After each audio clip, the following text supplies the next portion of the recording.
శ్వేత అన్న తల్లి పిలుపుతో ఉదయం 4:30కు పట్టుకున్న పుస్తకాన్ని వదిలింది శ్వేత. అప్పటికే పని మనిషి ఇంటి పనంతా చేసేసింది. శ్వేత ఇక తల్లి వడ్డించింది తిని కాలేజీకి బయలుదేరింది. గుమ్మం దగ్గర కూర్చొని ఆ రోజు దినపత్రిక చదువుతున్న రమేష్ కూతురు కాలేజీకి వెళ్లడం చూసి దారిలో తల పైకెత్తినా అబ్బాయిలతో మాట్లాడినట్టు తెలిసినా మర్యాద దక్కదని బెదిరించాడు. అవమానంతో నిండిన తండ్రి మాటలు అలవాటైనా కూడా మనసులో ఎక్కడో కలుక్కుమంది శ్వేతకు. ఏమైనా బదులు చెప్పడానికి నోరు తెరిస్తే తన చదువు కూడా దూరం అవుతుందన్న విషయం ఆమెకు తెలుసు. దాంతో మౌనంగా కాలేజీకి వెళ్లిపోయింది. శ్వేత తన పేరుకు తగ్గట్టే బంగారు వర్ణంలో మెరిసిపోయేది. పెద్ద పెద్ద కళ్ళు, సంపెంగ లాంటి ముక్కు, ముట్టుకుంటే కందిపోతుందేమో అన్నట్టుండి చూసే వాళ్లను చూపు తిప్పుకోనివ్వదు. ఆ ఎర్రని పెదాలపై ఎప్పుడూ చెరగని చిరునవ్వు. కానీ ఆ చిరునవ్వు వెనుక మోసే బరువు ఆమెకు మాత్రమే తెలుసు. తండ్రి రమేష్ వాళ్ల ఊర్లోనే ఒక పేరు మోసిన వ్యాపారి. తల్లి సునీత ఇంటి నిండా పని వల్లున్నా వంట మాత్రం సునీతనే చేస్తోంది భర్త కోరిక మేరకు. ఒకవేళ సునీతకు ఒంట్లో బాగులేకపోతే వంట మనుషులు చేస్తారే గాని శ్వేతను చేయనీయరు. అంత మాత్రాన శ్వేత అంటే ప్రాణం అనుకునేరు. అస్సలు కాదు. తనంటే ద్వేషం. ఎంత ద్వేషం అంటే ఆమె వంట నేర్చుకోవడం కోసం ఎప్పుడైనా వండినా అది ఎంత రుచిగా ఉన్నా కూడా దాన్ని ఎవ్వరూ తినకుండా కుక్కలకు వేసేంత ద్వేషం. రమేష్ సునీతలకు శ్వేత ఒక్కతే కూతురు. అయినా ఆమెను గారాబం చేయడం కాదు కదా, కనీసం మనిషిగా కూడా చూడరు. స్వతహాగానే రమేష్కి ఆడపిల్లలంటే చాలా చులకన. భార్య వస్తూ వస్తూ బాగా బలంగా కట్నాలు కానుకలు తీసుకురావడంతో ఆమెను అదృష్టంగానే భావించాడు. సునీతకు కూడా ఆడపిల్లలంటే చిన్న చూపే. శ్వేత తన కడుపులో ఉన్నప్పుడు ఇద్దరూ కూడా కొడుకు కోసం కలలు కన్నారు. కానీ కూతురు శ్వేత పుట్టడంతో ఇద్దరూ చాలా బాధపడ్డారు. ఆ బాధ కాస్త శ్వేతపై కోపంగా మారింది. అక్కడితో ఆగిపోయిన సమస్య ఉండేది కాదేమో. కానీ శ్వేత పుట్టిన 4-5 రోజులకే రమేష్కు ఒక భారీ ప్రమాదం జరిగింది. ఆ ప్రమాదం కారణంగా తగిలిన దెబ్బలన్నిటి నుంచి కోలుకున్నా మళ్ళీ పిల్లల్ని కనే అవకాశం మాత్రం కోల్పోయారు. ముందుగానే శ్వేతపై వాళ్లకున్న కోపానికి ఇది మరింత ఆజ్యం పోసింది.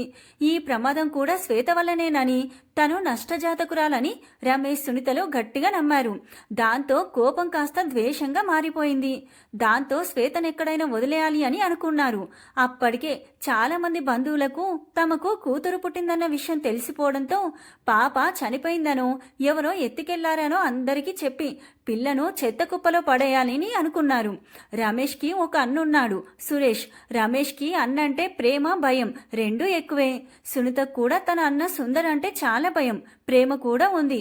రమేష్ సునీతలు కూతుర్ని చెత్త కుప్పలో పడేయాలని అనుకుంటున్నారని తెలుసుకున్న సురేష్, సుందర్ వాళ్ళ తల్లిదండ్రులు అందరూ వాళ్ళ మీద మండిపడ్డారు. వాళ్ళెవరూ కూడా రమేష్కి జరిగిన ప్రమాదానికి శ్వేతని కారణంగా భావించలేదు. పైగా తమ ఇంట్లో మహాలక్ష్మి పుట్టిందని ఆనందిస్తున్నారు. అటువంటిది పాపను వదిలేస్తామంటే అందరూ విపరీతంగా కోప్పడ్డారు.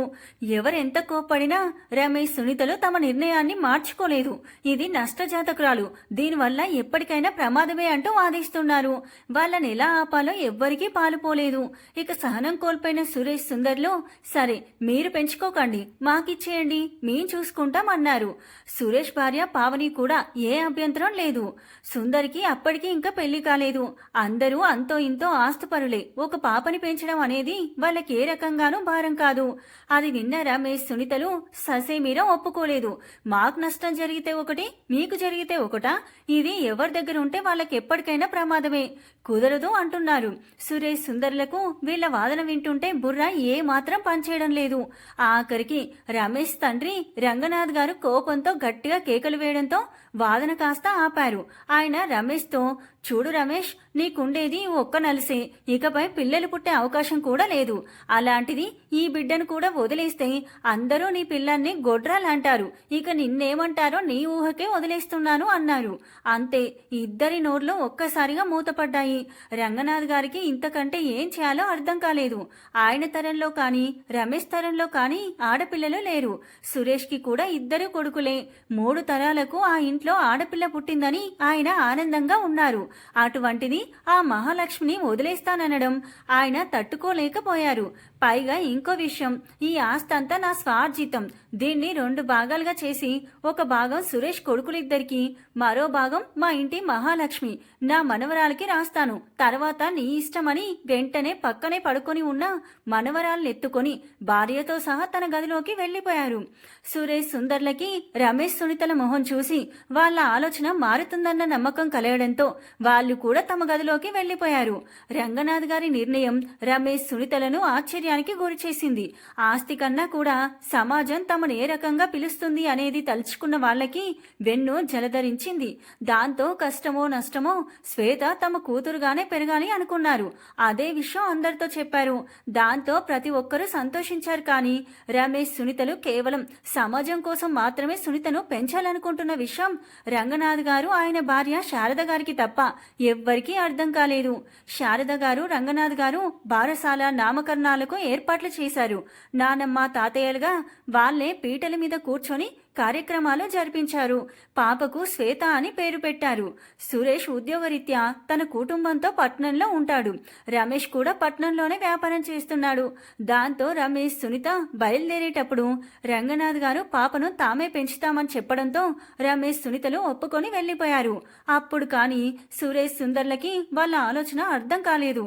కానీ ఏం చేయాలో అర్థం కాక ఎలానో రంగనాథ్ శారద గారే పాపను పెంచుతున్నారన్న ధీమాతో మిన్నకుండిపోయారు. కానీ సునీత కనీసం తల్లిపాలు పట్టాలని కూడా అనకపోవడంతో శారద గారికి పావనికి అసహ్యం కలిగింది. దాంతో పావని తన 2 నెలల చిన్న కొడుకుతో పాటు శ్వేతకు కూడా పాలు పడతానని పాపకు కనీసం 3 నెలలు నిండే వరకైనా ఇక్కడే ఉంటామని అడగడంతో అందరి ఆనందానికి అవధులు లేవు. సురేష్ సంతోషంగా భార్య పిల్లలను తన తల్లిదండ్రుల దగ్గరే వదిలేసి ఉద్యోగానికి వెళ్లిపోయాడు. సుందర్ కూడా ఇక తన మేనకోడలికి ఏ ఇబ్బంది లేదని మనశ్శాంతిగా తమ ఇంటికి వెళ్లాడు. కూతురు నిర్వాహాన్ని తెలుసుకున్న సునీత తల్లిదండ్రులు నిర్ఘాంతపోయారు.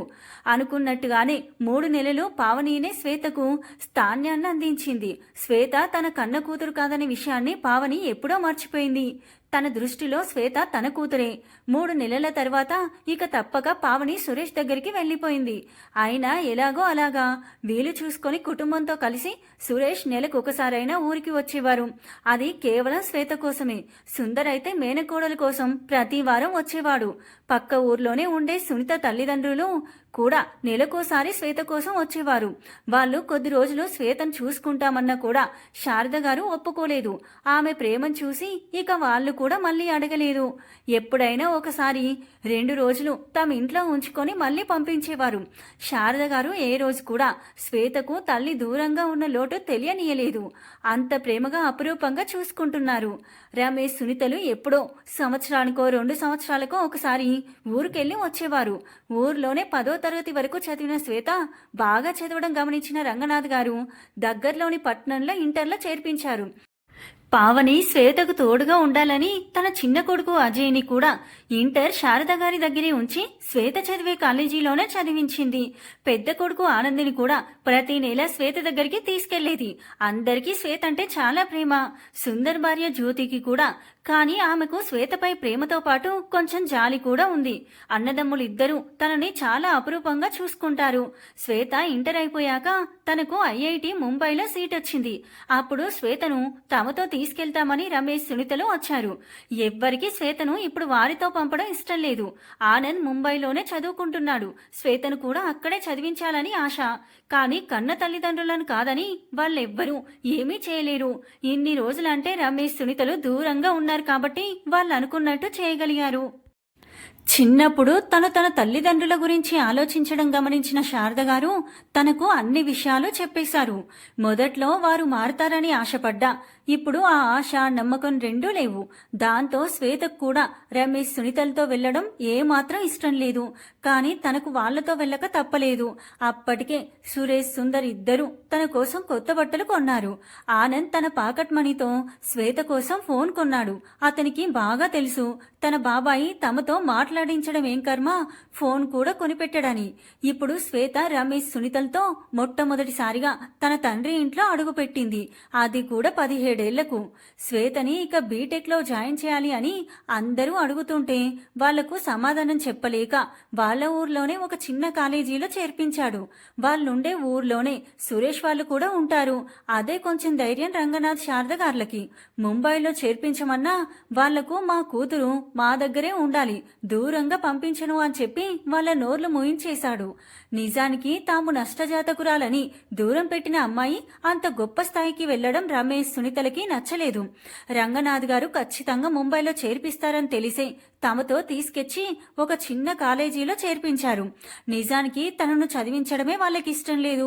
కానీ రంగనాథ్ గారి భయంతో ఆ మాత్రమైనా చదివిస్తున్నారు. శ్వేత జీవితం ఇకపై బాగుపడుతుంది అనుకున్న సమయంలో ఇలా జరగడం అందరికీ చాలా బాధగా ఉంది.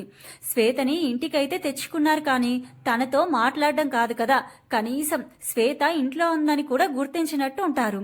పేరుకు మాత్రమే శ్వేతని బీటెక్లో చేర్పించారు. ఫీజు మాత్రమే వీళ్ళు కడుతున్నారు. మిగిలిన అవసరాలన్నీ అంటే పుస్తకాలు లాంటివన్నీ అడగకముందే సురేష్ గారే కొనిపెడుతున్నారు. శ్వేతకి నోరు తెరిచి అడగాలంటే ఆత్మాభిమానం అడ్డొస్తుందని ఆయనకు బాగా తెలుసు. అవి తీసుకోవడం కూడా తనకిష్టం లేదు. కానీ పావని, నిన్ను కూతురని అనుకున్నా, కానీ నువ్వు నన్ను తల్లిగా అనుకోలేదు కదా అంటూ శ్వేతని బలవంతంగా ఒప్పించింది. శ్వేత చదివే కాలేజీలోనే చదువుతున్న అజయ్ స్నేహితుని ద్వారా తనకు ఏమి అవసరం ఉందో ముందే తెలుసుకుని మరీ తీసుకున్నారు సురేష్ గారు. ఆఖరికి తన ఫోన్ రీఛార్జ్ కూడా ఆయనే చేస్తున్నారు. రమేష్ సునీతలు శ్వేత ఫోన్ కూడా తీసుకోవాలని ప్రయత్నించారు, కానీ సురేష్ వారిని ఆపేశాడు. ప్రస్తుతం బీటెక్ ఆఖరి సంవత్సరం చదువుతుంది. తను చాలా బాగా చదువుతుంది. ఉద్యోగం తెచ్చుకొని తన కాళ్ళ మీద తను నిలబడాలని తన ఆశ. తనలాంటి ఆడపిల్లకి వీలైనంత సహాయం చేయాలనేది తనకున్న ఒకే ఒక్క ఆశయం. ఎవరితో స్నేహం చేయలేదు, ఒక్కరితో తప్ప. తనే జాన్వి. చదువులో మాత్రం తన తరగతిలోని అందరికంటే ఎప్పుడూ ముందే ఉంటుంది. అదే కాలేజీలో ఎంటెక్ ఆఖరి సంవత్సరం చదువుతున్నాడు ప్రణయ్. దాదాపు 2 సంవత్సరాల నుంచి శ్వేతని ఇష్టపడుతున్నాడు. కానీ ఆమె ఇంట్లో పరిస్థితులు తెలియడంతో దూరం నుండే ఆరాధిస్తున్నాడు. ఈ విషయం శ్వేతకు కూడా తెలుసు. ఆమెకు తెలుసని అతనికి తెలుసు. శ్వేత రోజులాగే కాలేజీకి వెళ్ళింది. అది గమనించిన మహిమ వెంటనే వినయ్తో కలిసి శ్వేత వాళ్ళ ఇంటికి బయలుదేరింది. మహిమ శ్వేత క్లాస్మేట్, వినయ్ మహిమ బాయ్ ఫ్రెండ్. మహిమ కూడా చాలా బాగా చదువుతుంది, కానీ ఈర్ష ద్వేషాలు ఎక్కువ. ఎప్పుడూ శ్వేత తనకంటే ముందంజలో ఉండడం మహిమ భరించలేకుంది. శ్వేతను ఏ రకంగా ఇబ్బంది పెట్టాలా అని ఆలోచిస్తూ ఉంటుంది. ప్రయత్నించింది కూడా, కానీ తన వల్ల కాలేదు. ఈ ప్రయత్నం ఏదో చదువులో పెట్టినా ఉపయోగం ఉండేదేమో. ఈసారి ఎలాగైనా శ్వేతని చివరి పరీక్షలు రాయనీయకుండా చేయాలని పథకం ప్రకారం వినయ్తో కలిసి రమేష్ గారింటికి వచ్చింది. డోర్ కొట్టగానే తీసిన రమేష్ ని చూసి, అంకుల్, నేను శ్వేత స్నేహితురాల్ని. ఇతను కూడా మా స్నేహితుడే, మీతో కొంచెం మాట్లాడాలి అంది. హా, లోపలికి రండి. నిజానికి వినయ్ శ్వేత స్నేహితుడు అని చెప్పడంతో ఈ సాకుతో ఏదో ఒక రకంగా శ్వేతని ఎవరో ఒకరికిచ్చి పెళ్లి చేసేసి వదిలించుకోవాలన్న ఆలోచన ఆయనది. చెప్పండి, ఇతను వినయ్ అంకుల్. నమస్కారం అంకుల్. నమస్తే. మీ కూతురు శ్వేత, ఈ వినయ్ ఇద్దరు చాలా రోజుల నుండి ప్రేమించుకుంటున్నారు. ఇన్ని రోజులు మీకు చెప్పాలంటే శ్వేత భయపడింది, కానీ ఇప్పుడు క్యాంపస్ సెలెక్షన్స్ లో ఉద్యోగం రావడంతో వినయ్కి వాళ్ళ ఇంట్లో పెళ్లి చేయాలని ఆలోచిస్తున్నారు.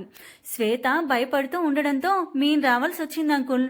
ఎలాగో అలాగా వీళ్ళ పెళ్లి జరిపించండి అంటూ ఎంత వినయంగా చెప్పిందంటే ఒక్క క్షణం వినయ్కి కూడా మహిమ చెప్పింది నిజమేనేమో అనిపించింది. అసలే సాకు కోసం చూస్తున్న రమేష్ విపరీతంగా మండిపడ్డాడు.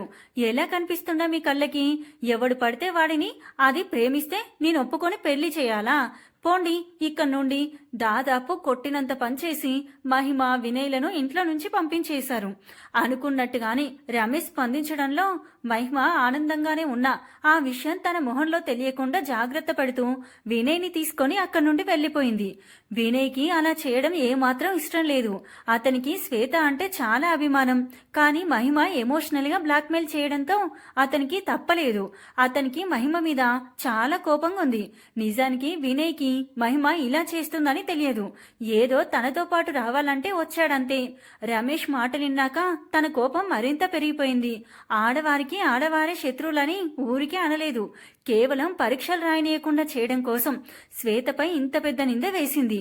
ఇప్పటికే తల్లిదండ్రులు వేసిన నష్టజాతకురాలంటూ ఇంకా ఏవేవో నిందలు మోస్తున్న శ్వేతకు ఇది అదనపు భారమే.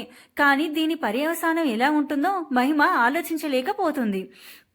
మహిమ మంచిదే, కానీ ఈ ఈర్ష అసూయతో తను చేసిన పొరపాటుకు మూల్యమేంటో భవిష్యత్తే నిర్ణయించాలి.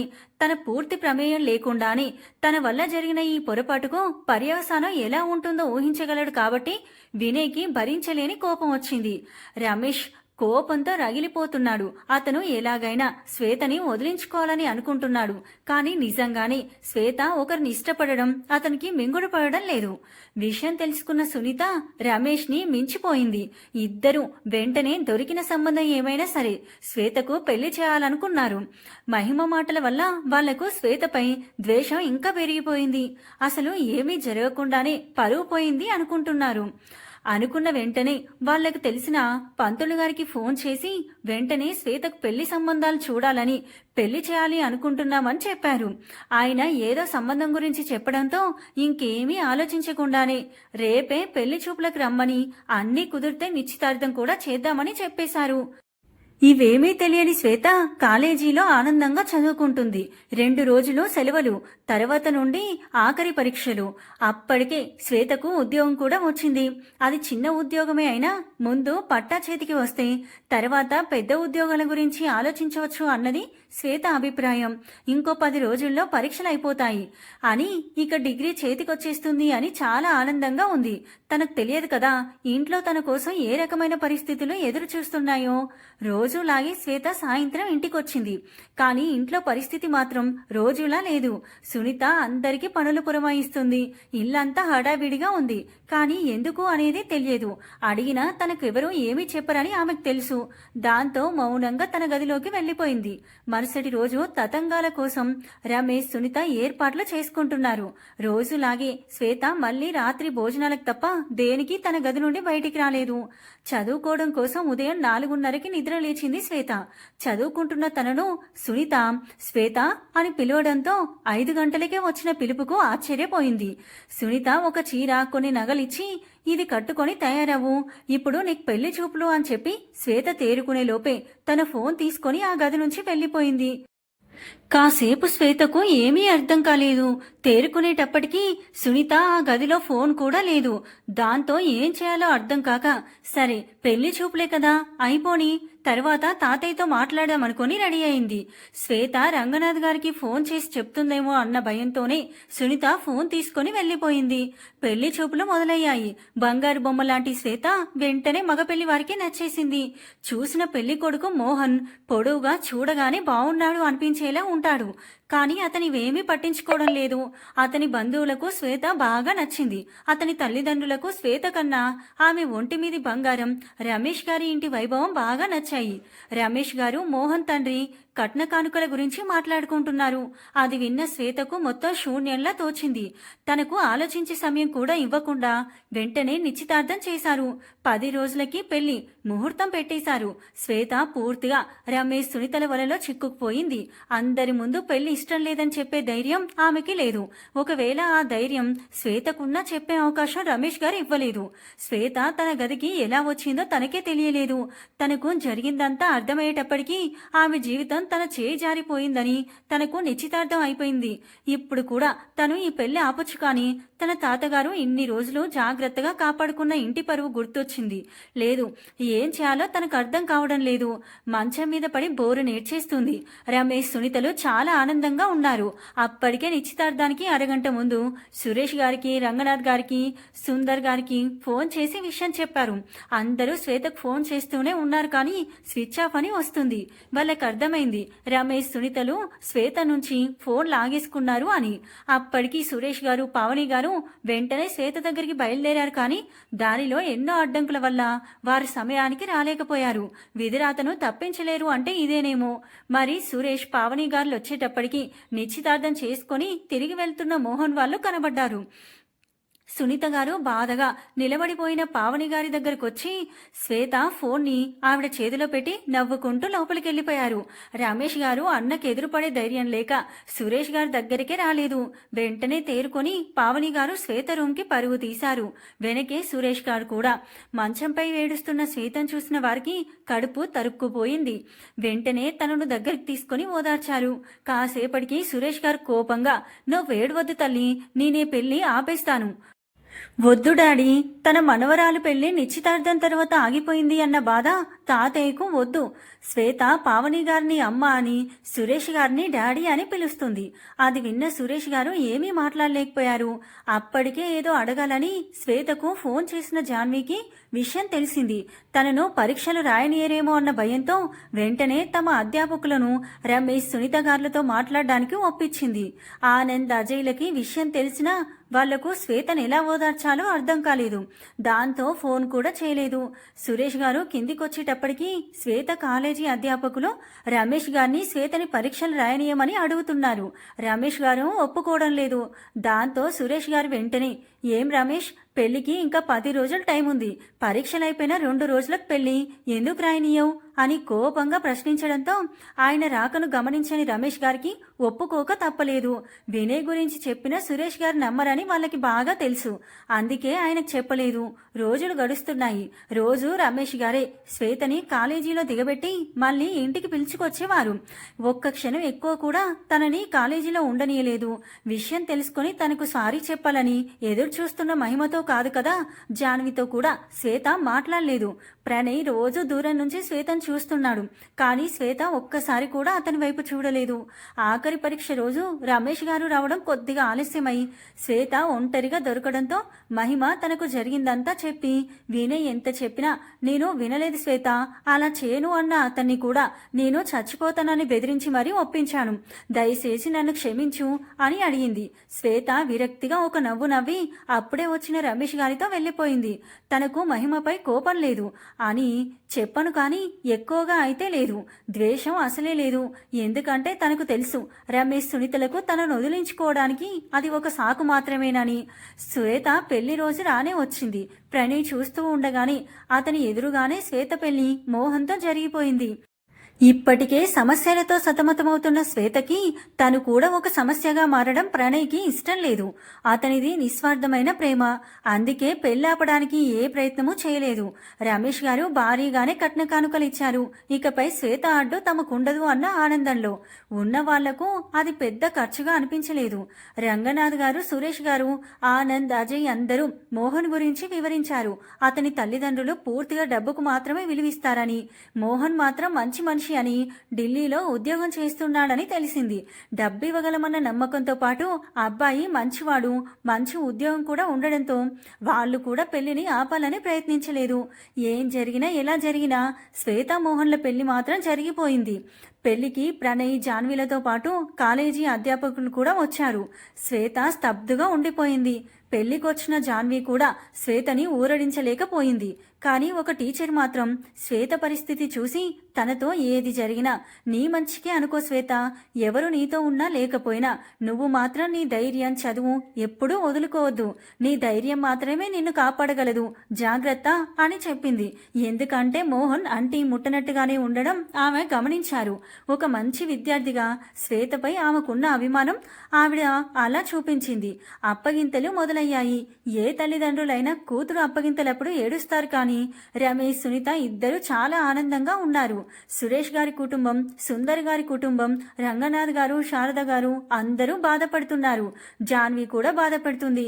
ప్రణయ్ అక్కడ ఉండలేక వెళ్ళిపోయాడు. ఎంతమంది బాధపడుతున్నా శ్వేత మొహంలో మాత్రం ఏ బాబాలు కనబడడం లేదు. తనకేమీ అంత పెద్ద బాధగా లేదు. రంగనాథ్ గారి ఇంటి నుండి రమేష్ గారి ఇంటికి వచ్చేటప్పుడు శ్వేత బాధపడింది. రమేష్ గారి ఇంటి నుండి వెళ్ళిపోతున్నందుకు తనకే బాధ లేదు. అలాగని ఆనందించే పరిస్థితులు ఇప్పుడు ఆమెకు లేవు. మొత్తానికి అప్పగింతలు పూర్తయి శ్వేత మోహన్తో కలిసి తన అత్తారింటికి బయలుదేరింది. రమేష్, సునీత గారు ఎలాగో తనకు తోడుగా వెళ్లాలనుకున్నా వాళ్ళని కూడా మోహన్ తల్లి, తండ్రి తమ గునుగుడుతో ఆపేశారు. మొత్తానికైతే శ్వేతకు తోడుగా ఎవరూ వెళ్ళలేదు. మోహన్ ఇంటికి చేరేటప్పటికి భోజనాల సమయం అయింది. కనీసం కొత్త దంపతులకు ఎవరూ హారతి కూడా ఇవ్వలేదు. ఇంట్లోకొచ్చాక హాల్లో అందరితో పాటు కూర్చున్న శ్వేతను చూసిన మోహన్ తల్లి, ఏంటి నువ్వేమన్నా మహారాణివి అనుకుంటున్నావా? కూర్చుంటే అన్నీ నీ దగ్గరికి చేరడానికి నీలాంటి నష్టజాతకురాలు దొరికింది మా కర్మకులే. వంట చేపో అందరికీ అని అరిచి దాదాపు 50 మందికి శ్వేతతోనే వంట చేయించింది. ఆమె చెయ్యి వేయడం కాదు కదా, వేరే ఎవ్వరిని కూడా సహాయం చేయనీయలేదు. అప్పటికే మోహన్ తన గదిలోకి వెళ్ళిపోయాడు. అసలే 2 రోజుల నుంచి పెళ్లి పనులతో అలసిపోయిన శ్వేతనే అందరికీ వడ్డించింది. తాతయ్య నానమ్మ దగ్గర సుకుమారంగా పెరిగింది. ద్వేషం వల్లైనా తల్లిదండ్రులు కూడా ఏ పని చేయనీయలేదు. అటువంటి శ్వేత పొద్దున్నుంచి ఏమీ తినకుండానే అంత పని చేయడం ఎంత కష్టం మరి. అందరూ తినేశాక గిన్నెలు కొద్దిగా మాత్రమే మిగిలింది. ఆకలిగా ఉన్న శ్వేత అదే తిందామని పల్లెంలో పెట్టుకుంటే మోహన్ తల్లి తిననీయలేదు. అంత పెద్ద ఇంట్లో తనకు కనీసం గది కూడా ఇవ్వలేదు. అలానే హాల్లో ఒక మూలకు పడుకుంది. ఉదయాన్నే వ్రతమని నిద్రలేచిన శ్వేతతో టిఫిన్లు ప్రసాదాలు చేయించింది. అత్తగారు వ్రతం పేరుతో మళ్ళీ ఉపవాసం ఉంచింది. అయిపోయాక మధ్యాహ్నానికి వంట కూడా శ్వేతనే చేసింది. ఇప్పుడు కూడా శ్వేతను ఏమీ తిననీయలేదు. రాత్రి కూడా అంతే. పైగా సాయంత్రం ఇల్లంతా సర్దింది. ఎంత చేసినా నష్టజాతకురాలంటూ తన అత్త మామల సనుగుళ్ళు. రాత్రి భోజనం తర్వాత 3 రాత్రులకంటూ ఆనంద్ అజయ్లొచ్చి శ్వేత మోహన్లను తీసుకెళ్లారు. పావని గారు జ్యోతి గారు శ్వేతని అలంకరించారు. శ్వేత ముఖం చూశాక వాళ్లకు శ్వేతకే జాగ్రత్తలు చెప్పబుద్ధి కాలేదు. శ్వేత కోసం ఎదురు చూస్తున్న మోహన్ ఒక్కసారిగా తన జీవితాన్ని గుర్తు తెచ్చుకున్నాడు. మోహన్ తన తల్లిదండ్రులకు ఒక్కగానొక్క కొడుకు. వాళ్ళకేమో డబ్బు పిచ్చి. డబ్బు లేని వాళ్లను కనీసం మనుషులుగా కూడా చూడరు. మోహన్కి వాళ్ళ పద్ధతి అస్సలు నచ్చేది కాదు. కానీ ఆ వయసులో ఏమి చేయలేని నిస్సహాయత అతనిది. అతడికి ఆడపిల్లలంటే చాలా గౌరవం. అతని తల్లిదండ్రులకేమో ఆడపిల్ల అంటే చాలా చిన్న చూపు. మోహన్ కాలేజీలో కూడా ఎప్పుడూ ఏ అమ్మాయిని ఏ రకంగానూ ఇబ్బంది పెట్టలేదు. అలాగే ఇంటర్ బాగా చదివి బీటెక్లోకి అడుగుపెట్టాడు. వ్యసనాలు అలవర్చుకోలేదు. అటువంటి మోహన్కు కాలేజీలో రాధ పరిచయం అయ్యింది. రాధ ఒక అనాథ. గవర్నమెంట్ స్కూల్లో కాలేజీలో చదువుకొని ఇప్పుడు ఫ్రీ సీట్ తెచ్చుకొని మోహన్ చదివే కాలేజీలోనే బీటెక్లో చేరింది. రాధ మోహన్కి జూనియర్. తన అవసరాల కోసం చిన్న ఉద్యోగం కూడా చేసేది. రాధ నెమ్మదితనం మంచితనం చూసిన మోహన్ తనకే తెలియకుండా రాధని ఇష్టపడ్డాడు. అది అతనికి తెలిసేటప్పటికీ ఆఖరి సంవత్సరానికి వచ్చేశాడు. రాధకు తన ప్రేమ తెలపాలనుకున్నాడు. కానీ ఉద్యోగం సంపాదించాక చెప్పాలనుకొని ఆగిపోయాడు. రాధ చిన్నప్పటి నుంచి ఒంటరిగా పెరిగి ఎంతో మంది మగాళ్లను చూసింది. ఎక్కువ శాతం తమ వయసుతో కూడా పని లేకుండా ఆడదైతే చాలు అనే దృష్టితో చూసేవాళ్లే ఎక్కువ. ఒంటరి ఆడపిల్ల అంటే ఇంకా చులకన.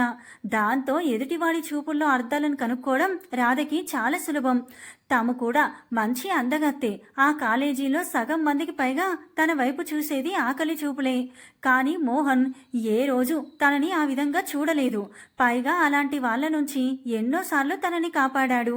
రాధ ఎన్నో ఏళ్లుగా తన మనసైన వాడి గురించి కన్న కలలు మోహన్ రూపంలో ఎదురుపడ్డాయి.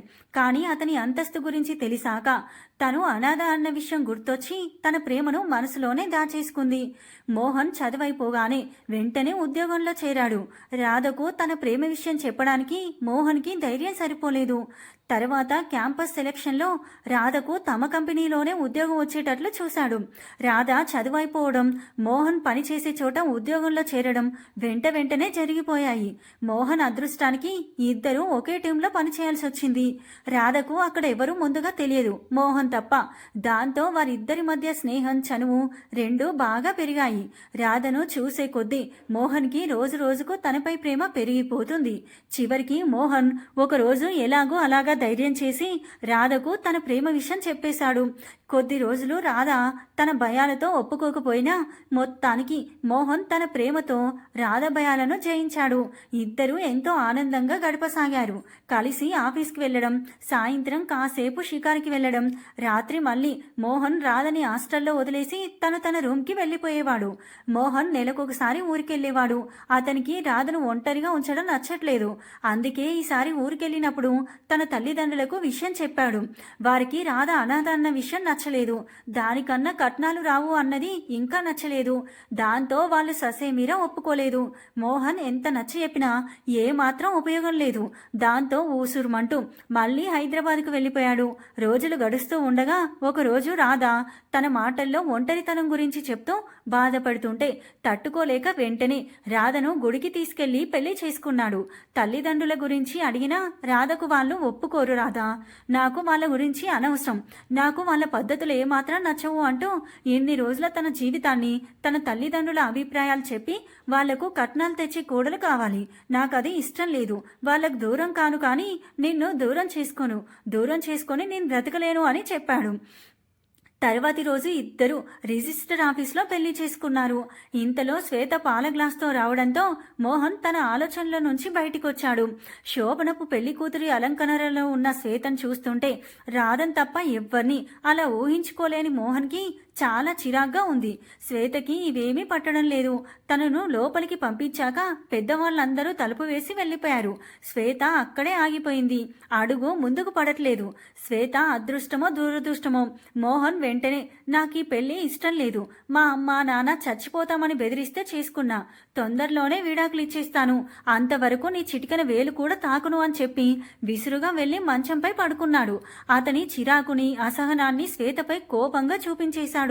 పడుకున్న మోహన్కి శ్వేత ఈ విషయాన్ని ఎలా తీసుకుంటుందో, తన నిర్ణయం ఏంటో అని ఆందోళనగా ఉన్నా మెల్లిగా అతని మనసు మళ్లీ గతాన్ని తలుచుకోవడం మొదలుపెట్టింది. రిజిస్టర్ ఆఫీస్లో పెళ్లి చేసుకున్న తర్వాత మోహన్ రాధను హాస్టల్లో ఉండనివ్వలేదు. తన ఇంటికి తీసుకొచ్చేసుకున్నాడు. ఆ రోజు రాత్రి వాళ్ళిద్దరి మనసులతో పాటు తనువులు కూడా ఏకమయ్యాయి. వాళ్ళిద్దరూ ఎంతో అన్యోన్యంగా ఉండసాగారు. ఇంటి పని వంట పని ఇద్దరూ కలిసి చేసుకోవడం, కలిసి ఆఫీస్కి వెళ్లడం రోజులు ఆనందంగా సాగిపోతున్నాయి. రాధ జీతంలో సగం తను పెరిగిన ఆశ్రమానికి ఇచ్చేసేవారు. మోహన్ తమ పెళ్లి విషయం తెలిస్తే రాధనేమైనా చేస్తారేమో అని భయంతో తల్లిదండ్రులకు చెప్పలేదు. పైగా ఢిల్లీకి ట్రాన్స్ఫర్ అయిందని చెప్పేవాడు. కానీ హైదరాబాద్లోనే ఉద్యోగం చేస్తున్నాడు. అతని తల్లిదండ్రులు ఎప్పుడు మోహన్ ఇంటికి రారు కాబట్టి ఏ ఇబ్బంది లేదు. అతనే ప్రతి నెల ఊరికెళ్లేవాడు. తల్లిదండ్రులు ఎప్పుడు పెళ్లి గురించి మాట్లాడినా రాధన్ తప్ప ఎవ్వరిని చేసుకోనని తెగేసి చెప్పేశాడు. మోహన్ రాధల జీవితం సాఫీగా సాగుతూ ఉండగా రాధ నెల తప్పిందన్న విషయం వాళ్ళ జీవితంలోకి ఇంకా ఆనందాలను తెచ్చింది. దాంతో మోహన్ రాధని ఇంకా అపురూపంగా చూసుకునేవాడు. తన తల్లిదండ్రులు పెళ్లి గురించి ఎంత ఒత్తిడి చేస్తున్నా ఆ విషయాలేవి రాధకు తెలియకుండా జాగ్రత్త పడుతున్నాడు. రాధకు 5వ నెల రాగానే అమ్మకు ఆరోగ్యం బాగలేదు, సీరియస్గా ఉందంటూ మోహన్కి కబురొచ్చింది. అదే విషయం రాధకు చెప్పి వాళ్ళుండే అపార్ట్మెంట్లోనే ఉండే తన స్నేహితుడి కుటుంబానికి రాధ బాధ్యతని అప్పచెప్పి ఊరికి బయలుదేరాడు. ఊరికి వెళ్లిన మోహన్కి తన పెళ్లికి చేస్తున్న ఏర్పాట్లు కనిపించాయి. అతనొచ్చి రాగానే శ్వేత ఇంటికి పెళ్లి చూపులకు తీసుకెళ్లారు. సరే, ఇంటికెళ్ళాక రాధ గురించి చెప్దామనుకున్న మోహన్కు నిశ్చితార్థంతో గట్టి దెబ్బే తగిలింది.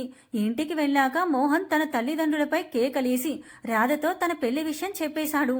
అంతా విన్న వాళ్ళు, సరే మేం నీ ఆనందానికి అడ్డురాం కానీ పెళ్లి చేసుకుని ఆ కట్నం మాకిచ్చేయి, తర్వాత ఏం చేసుకుంటావో నీ ఇష్టం అన్నారు. దీంతో ఏ సంబంధము లేని శ్వేత జీవితం నాశనం చేయడం అతనికి ఇష్టం లేదు. చాలాసేపు వాళ్లతో వాదించాడు. కానీ చివరికి నువ్వు ఈ పెళ్లి చేసుకోకపోతే దీనికి కారణమైన రాధని, దాని కడుపులోని బిడ్డను చంపి మేం కూడా చేస్తాము, ఇంతమందిని చెప్పుకుంటావో లేక ఈ సంబంధం చేసుకుంటావో నువ్వే ఆలోచించుకో అని వెళ్ళిపోయారు. భార్య బిడ్డల్ని కాపాడుకోవడం కోసం మోహన్కి ఈ పెళ్లి చేసుకోక తప్పలేదు. అయితే ఈ విషయాలేవి కడుపుతో ఉన్న కారణంగా రాధకు చెప్పలేదు. వీలైనంత త్వరగా శ్వేతకు విడాకులిచ్చి రాధ దగ్గరికి వెళ్లాలన్న ఆలోచనలతో ఇంకా అమ్మ ఆరోగ్యం బాగాలేదని చెబుతూ వచ్చాడు. నిశ్చితార్థానికి పెళ్లికి మధ్యలో ఒకసారి ఢిల్లీకి అని చెప్పి హైదరాబాద్కు వెళ్లి వచ్చాడు. మోహన్ మాటలు విన్న శ్వేత పరిస్థితి చాలా దారుణంగా ఉంది. 2 రోజులుగా ఏమీ తినలేదు. ఆమెకి చాలా నీరసంగా ఉంది. ఎలాగో ఇక ఈ జీవితానికి సర్దుకుపోతాం అనుకుంటున్న శ్వేతకు ఇది మరో కుదుపు. ఆలోచనలతో సతమతమవుతుంది. ఏం చేయాలో అర్థం కావట్లేదు. ఇంతలో ఒక్కసారిగా ఏం జరిగినా ధైర్యాన్ని వదులుకోవద్దు, నీ ధైర్యమే నిన్ను కాపాడుతుంది అన్న తన టీచర్ మాటలు గుర్తొచ్చాయి. కాసేపు బాగా ఆలోచించింది. చివరకు తన కోసం తాను పోరాడాలి అని, తన ఆశయాన్ని బ్రతికించుకోవాలి అని నిశ్చయించుకుంది. శ్వేతలో ఒక రకమైన తెగింపు వచ్చింది. మెల్లిగా మోహన్ వైపు చూసింది. అతను హాయిగా నిద్రపోతున్నాడు. గడియారం చూసింది. సమయం అర్ధరాత్రి 1 గంట. సరే, ఏదైతే అది అవుతుందనుకొని మోహన్ని నిదానంగా నిద్రలేపింది. నిద్ర లేచిన మోహన్కి ఎదురుగా శ్వేతను చూసేసరికి వెంటనే ఏమీ అర్థం కాలేదు. కాసేపటికి తేరుకొని జరిగిందంతా గుర్తు తెచ్చుకున్నాడు. శ్వేత వెంటనే మీతో కొంచెం మాట్లాడాలి అని అడిగింది. అతనికి శ్వేతతో మాట్లాడడం కూడా ఇష్టం లేదు. అతను చాలా అసహనంగా ఉన్నాడు. వెంటనే మోహన్ వెటకారంగా, ఏంటి విడాకులొద్దు అనా? కాదు, నాకు విడాకులు కావాలి. మోహన్ ఆశ్చర్యంతో పడుకున్నవాడల్లా ఒక్కసారిగా లేచి కూర్చున్నాడు. నిజానికి అతను శ్వేత ఇంత తొందరగా సులభంగా విడాకులకు ఒప్పుకుంటుందని అనుకోలేదు. అతనికి ఇంకా అనుమానంగానే ఉంది. నాకు విడాకులు ఇష్టమే, కానీ కొన్ని షరతులు. మోహన్ మాట్లాడతాడేమో అని ఆగింది. కానీ అతను ఏమీ మాట్లాడకుండా శ్రద్ధగా వింటున్నాడు. చూడండి మోహన్ గారు, ముందుగా విడాకుల విషయం ఎవ్వరికీ తెలియకూడదు. అమ్మా నాన్నలకైనా సరే చెప్పొద్దు. వాళ్ళెవ్వరూ ఇందులో కలగజేసుకోవడం నాకు ఇష్టం లేదు. రెండోది, మీరు ఏం చేసినా నాకు అభ్యంతరం లేదు, కానీ నాకు నా సర్టిఫికేట్స్ కావాలి. నేను అడిగితే మా నాన్న ఖచ్చితంగా ఇవ్వడు. ఇంకొద్ది రోజుల్లో నా సర్టిఫికేట్స్ వస్తాయి. మీరేం చేస్తారో మీ ఇష్టం. నా సర్టిఫికేట్స్ మాత్రం నా చేతికి రావాలి. 3, మీరు ఢిల్లీలోనే కదా ఉండేది, కానీ నాకు హైదరాబాద్లో ఉద్యోగం వచ్చింది. నెల తర్వాత ఉద్యోగంలో చేరాలి. నేను చేరుతాను. మీరు ఒప్పుకోవడమే కాదు, అందరినీ ఒప్పించాలి కూడా. మీరు ఎవ్వరికి చెప్పను అంటే అది మీ ఇష్టం. 4, మీ అమ్మా నాన్న నన్ను విపరీతంగా ఇబ్బంది పెడుతున్నారు, కష్టపెడుతున్నారు. మీకు ఇలా చెప్పడం తప్పే, కానీ వేరే ఎవ్వరికి చెప్పలేను కదా. మీరు అడ్డుకోండి. భరించడం నా వల్ల కావట్లేదు. వీలైనంత తొందరగా ఇక్కడి నుంచి నన్ను తీసుకెళ్లిపోండి. చివరిది ముఖ్యమైనది, విడాకుల తర్వాత నేను మా తల్లిదండ్రుల దగ్గరికి వెళ్ళను. అందుకు అవసరమైతే మీరు నాకు సహాయం చేయాలి, నాకు అండగా ఉండాలి. వీటన్నిటికీ మీకు సమ్మతమే అయితే నాకు అభ్యంతరం లేదు. విడాకులు ఇవ్వండి. అంతా విన్న మోహన్కి శ్వేత పెట్టిన షరతులలో ఏదీ ఇబ్బందిగా అనిపించలేదు. రాధకు తెలియకుండా శ్వేతను పెళ్లి చేసుకోవడమే కాదు, శ్వేత జీవితాన్ని ప్రశ్నార్థకంగా చేసినందుకు మోహన్ చాలా బాధపడుతున్నాడు. అతనికి వేరే దారి కనబడక శ్వేతని పెళ్లి చేసుకున్నాడు. అది అతన్ని జీవితాంతం తొలుస్తూనే ఉంటుంది. కానీ ఇప్పుడు శ్వేత మాటల వల్ల తనకు కూడా ఈ పెళ్లి ఇష్టం లేదని తెలిసింది. అది అతనికి కొద్దిగా ఆనందాన్ని కలిగించింది. అతనికి శ్వేత నిజంగానే విడాకులు ఇస్తుందన్న నమ్మకం కలిగింది. శ్వేత, మీకు ఈ పెళ్లి ఇష్టం లేదు కదా? ఎందుకో నేను తెలుసుకోవచ్చా? ఎందుకనో శ్వేతకు మోహన్ను నమ్మాలి అని అనిపించింది. విడాకులు ఇస్తానని చెప్పి తనను తాకకుండా దూరంగా ఉండడం వల్లేమో. మీకు కూడా ఇష్టం లేదు కదా మోహన్ గారు? ముందు మీరు చెప్పండి. సరే, నాదేమీ అంత పెద్ద కథ కాదు అంటూ తను పుట్టినప్పటి నుండి శ్వేతతో పెళ్ళయ్యేంత వరకు మొత్తం చెప్పాడు. తన తల్లిదండ్రుల గురించి కూడా. నన్ను క్షమించండి శ్వేత, వాళ్ళు మిమ్మల్ని పెళ్లి చేసుకోకపోతే నా రాధని బిడ్డని చంపేస్తామన్నారు. నాకేం చేయాలో అర్థం కాలేదు. ఆలోచించేంత సమయం కూడా లేదు. అందుకే ఇలా మీకు ఇష్టం లేకుండా మీ జీవితంలోకి రావాల్సి వచ్చింది. దయచేసి నన్ను క్షమించండి. లేదు మోహన్ గారు, మీరేమీ కావాలని నన్ను మోసం చేయాలని ఈ పెళ్లి చేసుకోలేదు కదా. మీ నిస్సహాయత వల్లనే చేసుకున్నారు. నేను అర్థం చేసుకోగలను. నాకు ఇష్టం లేకుండా నా జీవితంలోకి వచ్చాను అన్నారు కదా. మీరు కాకపోతే ఇంకొకరు వచ్చేవాళ్ళు. అంతే, మీ తప్పేమీ లేదు. ఎక్కువ ఆలోచించకండి. అంటే మీకు ఈ పెళ్లి బలవంతంగా చేశారా? అలాంటిదే అంటూ తన తల్లిదండ్రుల గురించి, పుట్టుక, చదువు, పెళ్లి వరకు అన్నీ చెప్పింది, ప్రణయ్ విషయంతో సహా. అంతా విన్న మోహన్కు ఏం మాట్లాడాలో అర్థం కాలేదు. కన్న తల్లిదండ్రులే ఆడపిల్ల అంటూ నష్టజాతకురాలంటూ చెత్త కుప్పలు పడేయాలి అని అనుకోవడం విన్న మోహన్కి చాలా బాధగా అనిపించింది. మిగతా అందరూ ఉన్నారు కాబట్టే ఈ రోజున శ్వేత కనీసం ఇలా అయినా ఉంది. ఎవరూ లేని ఆడపిల్లల పరిస్థితిని అతను కనీసం ఊహించలేకున్నాడు.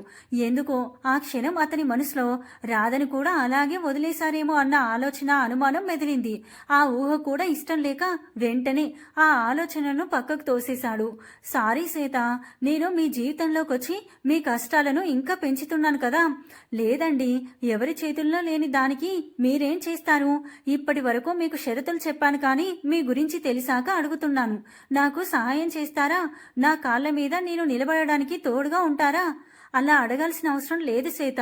నేను నీ స్నేహితుడిగా నీకెప్పుడు తోడుగానే ఉంటాను. ఫ్రెండ్స్ అంటూ చేయి చాచాడు. జాన్వి తప్ప ఎవ్వరితోనూ శ్వేత ఇంతవరకు స్నేహం చేయలేదు. ఈరోజు మోహన్ తన స్నేహాన్ని అడగడంతో ఆనందంగా చేయందించింది. కానీ అప్పటికే తిండి లేక ఎంతో నీరసంగా ఉన్న శ్వేత ఇక ఉండలేక అలానే కళ్ళు తిరిగి పడిపోయింది. మోహన్ ఆమె కింద పడకుండా పట్టుకొని మంచం పైన పడుకోబెట్టాడు. పక్కనే ఉన్న నీళ్లు తీసుకొని శ్వేత మొహంపై చల్లాడు. స్ప్రోలోకి వచ్చిన శ్వేత నీరసం వల్ల లేవడానికి ఇబ్బంది పడుతుండడంతో అతనే లేపి కూర్చోబెట్టాడు. తాగడానికి నీళ్ళిచ్చి ఏమైంది శ్వేత అని అడిగాడు. మోహన్, నేను మొన్న రాత్రి భోజనం తర్వాత ఇప్పటి వరకు ఏమీ తినలేదు మోహన్ అదిరిపడ్డాడు. అతనికి అర్థమైంది అది తన తల్లి పనే అని. అమ్మ వల్లే కదా. శ్వేత ఇబ్బందిగా తల నిలువుగా ఊపింది. వెంటనే ఆ గదిలోనే ఉన్న స్వీట్స్ ఇచ్చాడు. శ్వేత అవి తినేలోపు పండ్లు కూడా తరిగి పెట్టాడు. శ్వేత తినడం చూసిన మోహన్ తను ఎంత ఆకలితో ఉందో అర్థమై చాలా బాధపడ్డాడు. శ్వేత తిన్నాక, థ్యాంక్స్ మోహన్. థ్యాంక్స్ ఎందుకు శ్వేత, నేనే నీకు సారీ చెప్పాలి.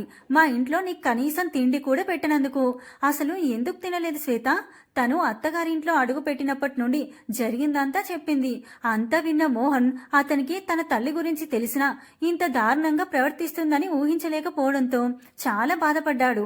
అది గమనించిన శ్వేత అయితే, మొత్తానికి మీరుండేది హైదరాబాదులో అన్నమాట అంటూ మాట మార్చింది. అవును శ్వేత అని అతను కూడా కాస్త మామూలై, ఇక పడుకో శ్వేత, ఇప్పటికే 2 రోజుల నుండి చాలా అలసిపోయావు. 2 మంచాలు 2 పరుపులుగా ఉండడంతో శబ్దం రాకుండా రెండింటినీ దూరం జరిపి కాసేపు కబుర్లు చెప్పుకొని నిద్రపోయేవారు. మంచి స్నేహితులైపోయారు. ఉదయానికి మళ్ళీ మంచాన్ని సరిచేస్తూ ఎవరికి ఏ అనుమానం రాకుండా 3 రోజులు జాగ్రత్త పడ్డారు. మొత్తానికి 3 రాత్రులు ముగించుకొని మోహన్తో కలిసి అత్తగారింటికి వెళ్ళింది. వాళ్ళు ఇల్లు చేరేసరికి మధ్యాహ్నం భోజనాల వేళ అయ్యింది. మోహన్ ఆ రోజు రాత్రికి హైదరాబాద్ వెళ్ళాలి అనుకున్నాడు. శ్వేతనే వండి మోహన్కి అతని తల్లిదండ్రులకు వడ్డించింది. ఈసారి మాత్రం మోహన్ తన తల్లికి అవకాశం ఇవ్వకుండా, శ్వేత భోజనం చెయ్యి అని చెప్పి అక్కడే కూర్చొని ఉన్నాడు. అతని తల్లి ఇక ఏం చేయలేకపోయింది. మోహన్ శ్వేత తినేంతసేపు తన దగ్గరే ఉన్నాడు. తల తిప్పిన మోహన్కి కొంచెం దూరంగా కూర్చొని తననే చూస్తున్న తన తండ్రి కనబడ్డాడు. శ్వేతపై ఆయన చూపులు మోహన్ గమనించాడు. శ్వేతని చూస్తున్న ఆయన చూపుల్లోని భావాలు మోహన్కి బాగా అర్థమయ్యాయి. అంతే, వెంటనే శ్వేత దగ్గరికి వెళ్లి ఆమె చేయి పట్టుకుని తమ గదిలోకి లాక్కెళ్లాడు. వెంటనే లగేజీ సర్దు శ్వేత, మనం ఇప్పుడే బయలుదేరుతున్నామని మరో మాటకి తావివ్వకుండా వెళ్లిపోయాడు. శ్వేత కూడా కాస్త ముందే వెళ్తున్నామనుకుని సర్దడం మొదలుపెట్టింది. గదిలో నుంచి బయటికొచ్చిన మోహన్ అక్కడ కూర్చొని తమనే గమనిస్తున్న తల్లిదండ్రులతో, అమ్మా మేమిప్పుడే బయలుదేరుతున్నామని చెప్పాడు. అతని మాట పూర్తి కాక మునిపే మోహన్ తండ్రి, నువ్వెళ్ళురా, ఆ పిల్లెందుకు? కూతురు వయసున్న కోడల్ని కూడా కామంతో చూస్తున్న తండ్రి ముఖం చూడడం కూడా మోహన్కి ఇష్టం లేదు. నా భార్య నాతోనే వస్తుంది, అంతే, ఇక దీని గురించి ఏమీ మాట్లాడొద్దని వెంటనే శ్వేతను తీసుకొని ఆ ఇంట్లో నుంచి అడుగు బయట పెట్టాడు. ఒక్క క్షణం కూడా శ్వేతను అక్కడ ఉంచడం మోహన్కి ఇష్టం లేక దాంతో హైదరాబాద్ వరకు క్యాబ్ మాట్లాడుకొని బయలుదేరారు. ఎందుకు అని అడుగుతున్న శ్వేతకు అసలు విషయం చెప్పడానికి అతనికి మొహం చెల్లలేదు. దాంతో నిన్నక్కడ ఉంచడం నాకు ఇష్టం లేదు శ్వేత అని అబద్ధం చెప్పకుండా సగం నిజం చెప్పాడు. శ్వేత కూడా ఇక రెట్టించి అడగలేదు. హైదరాబాద్కి వచ్చారు. మనం ఇప్పుడు ఎక్కడికి వెళ్తున్నాం మోహన్? మా ఇంటికే శ్వేత. నాకు రాధని మోసం చేయడం ఇష్టం లేదు. జరిగిందంతా చెప్పేస్తాను, తను అర్థం చేసుకుంటుంది అని నా నమ్మకం. కానీ భయపడొద్దు శ్వేత, ఖచ్చితంగా నువ్వు అడిగిన అన్ని విషయాల్లో నీకు ఒక స్నేహితుడిగా సహాయంగా ఉంటాను. ఇక ఇద్దరూ ఏమీ మాట్లాడలేదు. ఇద్దరి మనసులో ఎన్నో ఆలోచనలు. అలా ఉండగానే క్యాబ్ మోహన్ వాళ్ళ అపార్ట్మెంట్ ముందు ఆగింది. ఇద్దరూ దిగి తన ప్లాట్కు వెళ్లారు. డోర్ తీసిన రాధకు ఎదురుగా మోహన్ పక్కన మరో అమ్మాయి కనిపించింది. కానీ బయట నిలబట్టలేక ముందు లోపలికి ఆహ్వానించింది. శ్వేత, నువ్వు ఆ రూమ్లో ఫ్రెష్ అప్ అవ్వు అని తమ రూమ్ కాకుండా మరో గది చూపించాడు. బయటికొచ్చిన శ్వేతకు జరిగిందంతా చెప్పి రాధ ఎలా స్పందిస్తుందోనని ఎదురు చూస్తున్న మోహన్ కనిపించాడు. రాధ మాత్రం తలదించుకొనే ఉంది. తన మొహంలో ఏ భావాలు కనిపించడం లేదు. కాసేపటికి రండి భోజనం వడ్డిస్తానని అక్కడి నుండి వెళ్ళిపోయింది. మోహన్, శ్వేత ఇద్దరు ఒకరి ముఖాలు ఒకరు చూసుకున్నారు. ఏం మాట్లాడాలో తోచక నిశ్శబ్దంగా భోజనానికి కూర్చున్నారు. రాధ మనసు అల్లకల్లోలంగా ఉంది. తనకు మోహన్ పై నమ్మకం ఉంది, కానీ శ్వేతను కూడా ఇంటికి తీసుకురావడం ఆమెకు నచ్చలేదు. రాధకు కేవలం పెళ్లి గురించి మాత్రమే తెలుసు, శ్వేత గురించి ఏమీ తెలియదు. కానీ శ్వేత ఎదురుగా మోహన్ని ఏమీ అడగదలుచుకోలేదు. రాధ వడ్డిస్తుంటే మోహన్ తన వారిని కూడా కూర్చోమని భోజనం చేయమన్నాడు. ఏమీ మాట్లాడకుండా తినడానికి కూర్చుంది. శ్వేత వారిద్దరిని ఒంటరిగా వదిలేయాలని గబా గబా తినేసి వెళ్ళిపోయింది. మోహన్ శ్వేతతో ఏదో చెప్పబోయాడు, కానీ శ్వేత అతన్ని సైగలతోనే వారించి ఆపేసింది. శ్వేత వెళ్ళిపోయాక అక్కడ కాసేపు నిశ్శబ్దం రాజ్యమేలింది. ఇద్దరూ తినేసి తమ గదుల్లోకి వెళ్లారు. అప్పటికే రాధ కోసం ఎదురు చూస్తున్న మోహన్, రాధా, నీతో కొంచెం మాట్లాడాలి. అవసరం లేదు మోహన్, నేను నిన్ను నమ్ముతున్నాను. మోహన్కి చాలా ఆనందంగా అనిపించింది. రాధని ప్రేమగా దగ్గరికి తీసుకున్నాడు. నీ గురించి నాకు తెలుసు రాధా, కానీ నీకింకా కొన్ని విషయాలు చెప్పాలి అంటూ శ్వేత తనకు పెట్టిన షరతుల గురించి, తన జీవితం గురించి మొత్తం చెప్పాడు. అంతా విన్నాక రాధ మనసు కుదుటపడ్డా. చాలా బాధగా అనిపించింది. మోహన్, శ్వేతని ఒంటరిగా వదలకు. ఈ రోజు నుంచి నీకే కాదు, నాకు కూడా శ్వేత మంచి స్నేహితురాలు. తనకు మనం ఎప్పుడు తోడుగా ఉండాలి. నాకు నీ గురించి తెలిసి రాదా, అందుకే శ్వేతకి ధైర్యంగా మాట ఇవ్వగలిగాను. కానీ నా బాధంతా ఒకటే, మా అమ్మ నాన్న ఇంత దారుణంగా ఎలా తయారయ్యారు అసలు? ఎక్కువ ఆలోచించకు మోహన్, నాకు కూడా ఇన్ని రోజులు ఎంతైనా నీ తల్లిదండ్రులు కదా అనే ఆలోచన ఉండేది. నువ్వు చెప్పింది విన్నాక నాకు అసలు వద్దు రాదా, నువ్వు అసలు వాళ్ళ గురించి ఆలోచించొద్దు. పరిస్థితులు ఎలా మారినా వాళ్ళని మాత్రం నీ దగ్గరికి కూడా రానియను. నీ నీడ కూడా వాళ్ళని తాకనివ్వను. సరే కానీ ఇంక పడుకో. మోహన్, ప్రయాణంలో అలసిపోయి ఉంటావు. రేపే విడాకుల కోసం లాయర్ దగ్గరికి వెళ్ళాలి. రేపైనా ఎంత తొందరగా అయితే అంత మంచిది. తెలిసిన వాళ్ళ ద్వారా వెళ్తే ఇల్లీగల్గా అయినా సరే తొందరగా అయిపోతాయి. నా స్నేహితుడొకడు ఇక్కడే లాయర్గా ఉన్నాడు, అతన్ని కలుస్తాను రేపు. రాధతో తన కడుపులోని బిడ్డతో కబుర్లు చెప్తూ చాలా రోజుల తర్వాత ప్రశాంతంగా నిద్రపోయాడు. కానీ శ్వేతకు నిద్ర పట్టట్లేదు. రాధ ఏమనుకుంటుందో, విడాకులయ్యాక ఎక్కడుండాలి, ఈ విషయం తెలిసాక తమ ఇళ్లల్లో ఏమంటారో, తర్వాత తన జీవితం ఏంటి, సమాధానం లేని ఎన్నో ప్రశ్నలు ఆలోచిస్తున్న శ్వేతకు ప్రణయ్ గుర్తుకొచ్చాడు. తను బీటెక్ 3వ సంవత్సరం చదువుతుంది. మొదటి నుంచే ప్రణయ్ రోజు శ్వేతని చూసేవాడు. కానీ ఈ విషయం అప్పటికీ శ్వేతకు తెలియదు. ఆ సంవత్సరం పరీక్షలు మొదలయ్యాయి. చివరి పరీక్ష రోజు జాన్వి ముందుగా వెళ్లిపోవడంతో శ్వేత ఒక్కతే ఇంటికి వెళ్తుంది. దారిలో ఆకతాయిలామని అడ్డగించారు. శ్వేత ఎప్పుడు ఒంటరిగా ఉన్నా ప్రణయ్ ఆమె వెనుకే ఉండేవాడు. ఆ రోజు కూడా అలానే తన వెనుకే నడుస్తున్నాడు. ఆ దారిలో ఎవరూ లేకపోవడంతో వాళ్ళు శ్వేతని బాగా ఇబ్బంది పెడుతున్నారు. ప్రణయ్ శ్వేతని వాళ్ళ నుండి కాపాడి ఇంటికి చేర్చాడు. అప్పుడే శ్వేత మొదటిసారి ప్రణయ్ని చూడ్డం. ప్రణయ్ని చూడగానే తనలో ఏదో అలజడి, అది గుర్తించే పరిస్థితుల్లో ఆమె లేదు. తర్వాత రోజు ప్రణయ్ ఆమెనే చూస్తుండడం శ్వేత గమనించింది. ఒక్కరోజు రాకపోయినా శ్వేతకు ఏదో వెలితిగానే ఉండేది. అలా ఎందుకు ఉండేదో ఆమెకు అర్థమయ్యేది కాదు. కాలేజీలో చాలా మంది అమ్మాయిల కలల రాకుమారుడు, కానీ ఎవ్వరిని పట్టించుకోడు. శ్వేత మాత్రమే అతని లోకం. కానీ ప్రణయ్ తను శ్వేతని ప్రేమిస్తున్న విషయం ఎవ్వరికీ తెలియనియలేదు. శ్వేతకి తను ప్రణయ్ని ఇష్టపడుతున్న విషయం అర్థమయ్యాక నెమ్మదిగా ఆనంద్, అజయ్లతో చెప్పాలనుకుంది. కానీ అంతలోనే తన ప్రమేయమే లేకుండానే తన పెళ్లి జరిగిపోయింది. చివరి పరీక్ష రోజు కూడా ఎక్కడ ప్రణయ్ వైపు చూస్తే తన బాధ బయటపడుతుందో అన్న భయంతోనే అతన్ని చూడలేదు. అన్ని విషయాలు జాన్వితో చెప్పే శ్వేత ఎందుకనో ప్రణయ్ గురించి మాత్రం చెప్పలేకపోయింది. ప్రణయ్ గుర్తు రాగానే శ్వేత తన కంట్లోని కన్నీటికి స్వేచ్ఛనిచ్చింది. తనకు రెండో పెళ్లి ఇష్టం లేదు. తన దృష్టిలో మోహన్తో జరిగింది పెళ్లే కాదు. కానీ సమాజానికైతే ప్రస్తుతానికి తను మోహన్ భార్యనే. ఎన్నో ఆలోచనలతో ఎప్పటికో నిద్రపోయింది. ముంబై ల్యాప్టాప్లో ఆఫీస్ వర్క్ చేసుకుంటున్న ప్రణయ్కి శ్వేత పిలిచినట్టుగా అనిపించి ఉలిక్కిపడ్డాడు. అది తన భ్రమ అని అర్థమయ్యాక విరక్తిగా నవ్వుకొని, శ్వేత, నువ్వెక్కడున్నా సంతోషంగా ఉండాలి. శ్వేత, నువ్వెవ్వరితోనూ ఒక్క మాట కూడా పడకూడదని నేను నిన్ను నీ పెళ్లి ఆపే ప్రయత్నం చేయలేదు. నేను నీ చుట్టూ అన్ని విషయాలు ఎప్పుడు తెలుసుకుంటూనే ఉన్నా కూడా. ఒక్కసారిగా నీ నిశ్చితార్థం అయిపోయింది. అప్పుడు కూడా పెళ్లి కొడుకు మంచివాడు కాకపోతే ఆపేసేవాడిని. కానీ మోహన్ చాలా మంచివాడు. అతను బీటెక్లో నా సీనియర్, అందుకే ఆగిపోయాను. మోహన్ నిన్ను బాగా చూసుకుంటాడు, నాకు ఆ నమ్మకం ఉంది. ఇక వర్క్ మీద మనసు లగ్నం చేయలేక ల్యాప్టాప్ మూసేసి పడుకున్నాడు.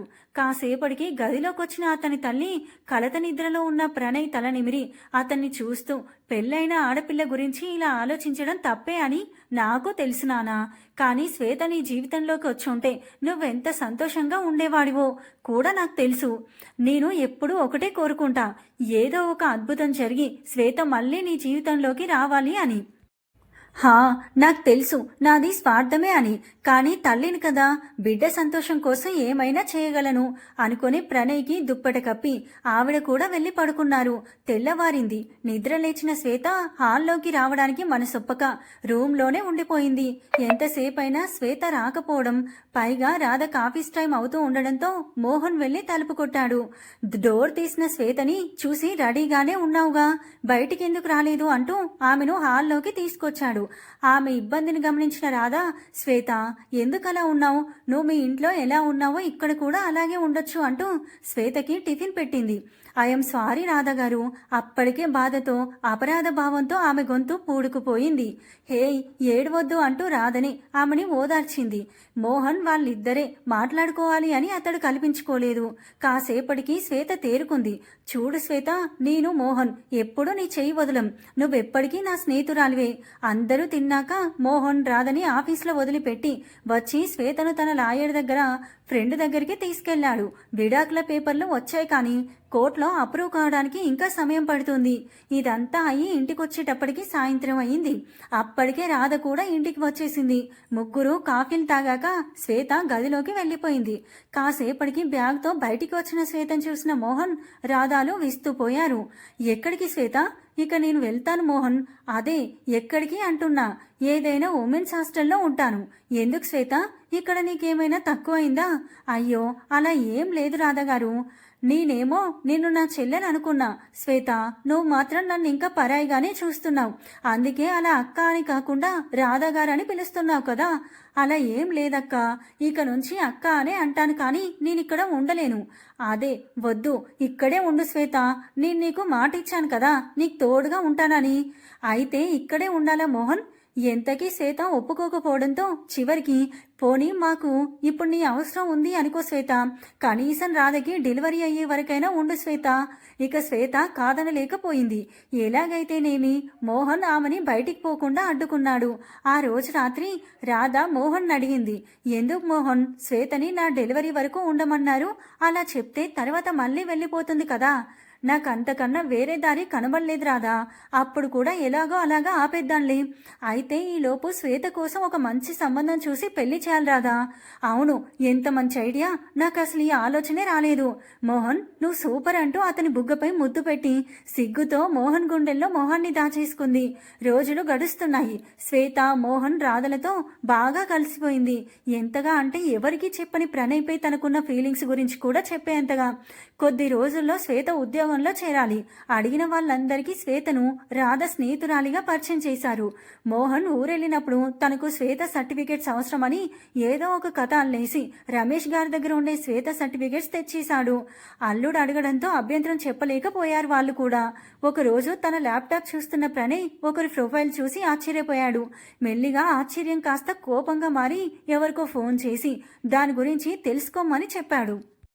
తెల్లారేసరికి తనకు కావాల్సిన సమాచారం రావడంతో వెంటనే కోపంగా అతను తన పర్సనల్ ఫ్లైట్లో తల్లితో కలిసి హైదరాబాద్ బయలుదేరాడు. కళ్ళు మూసుకున్న ప్రణయ్ మదిలో కొన్ని జ్ఞాపకాలు కదలాడాయి. ప్రణయ్ తన తల్లిదండ్రులకు ఒక్కడే కొడుకు. తన తండ్రి ఒక గొప్ప బిజినెస్ మ్యాన్. ఇంటర్ వరకు ముంబైలోనే చదివినా తర్వాత మాత్రం తమ తెలుగు నేలపై చదువుకోవాలి అనుకున్నాడు. దాంతో కష్టపడి చదివి ఫ్రీ సీట్ తెచ్చుకొని మోహన్ రాధ చదువుతున్న కాలేజీలోనే చేరాడు. అతను బీటెక్ చివర్లో ఉండగా గుండెపోటుతో తండ్రి మరణించారు. దాంతో బిజినెస్ చూసుకుంటూ చదువుకోసాగాడు. అతనికి ఎంటెక్ చేసే ఆలోచన లేదు కానీ బంధువులను కలవడానికి ఊరుకొచ్చినప్పుడు అక్కడ శ్వేతను చూడగానే తొలిచూపులోనే ఇష్టపడ్డాడు. తన గురించి అన్ని విషయాలు తెలుసుకున్నాడు.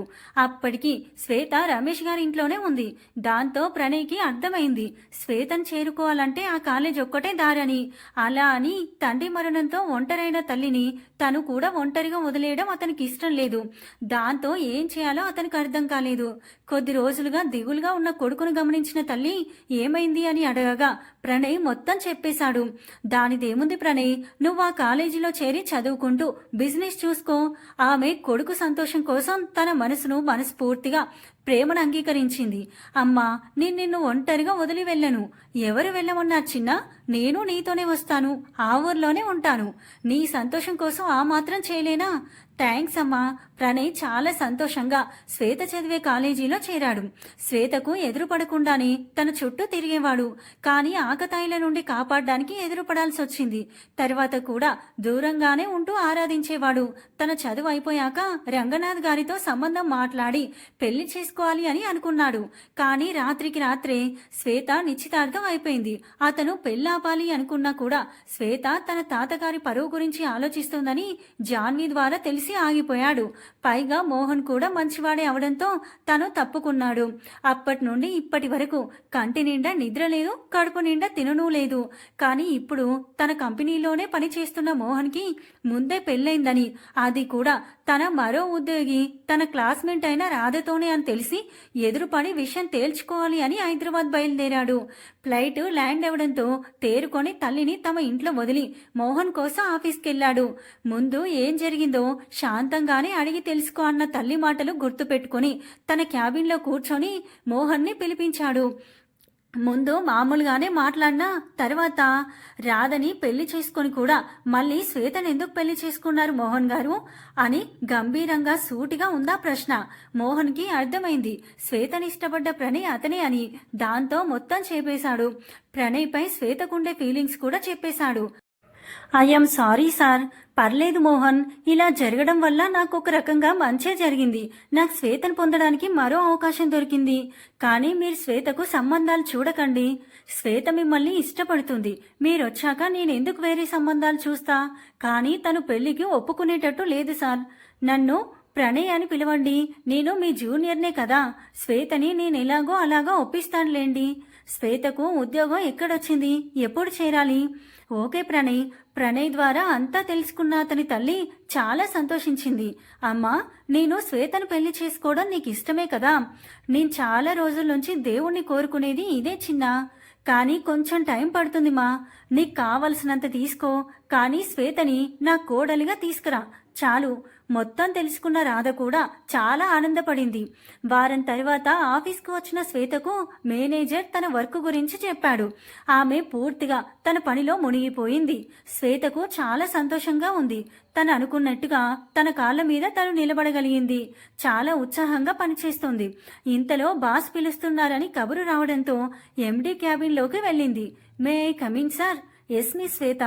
సార్ పిలిచారట. అప్పటి వరకు వెనక్కి తిరిగి ఉన్న ప్రణయ్ ఇటు తిరిగాడు. అంతే, శ్వేత ఆశ్చర్యంతో కళ్ళు పెద్దగా తెరిచింది. తన మొహం చూసిన ప్రణయ్కి నవ్వాగట్లేదు. కానీ ఎలాగో అలాగా ఆపుకొని మిస్ శ్వేత. శ్వేత ఇంకా అలానే ఉంది. మనసులోనే నవ్వుకొని మిస్ శ్వేత. ప్రణయ్ గొంతులోని గాంభీర్యతకు ఉలిక్కిపడి, సార్ ఈ రోజే జాయిన్ అయ్యావు కదా?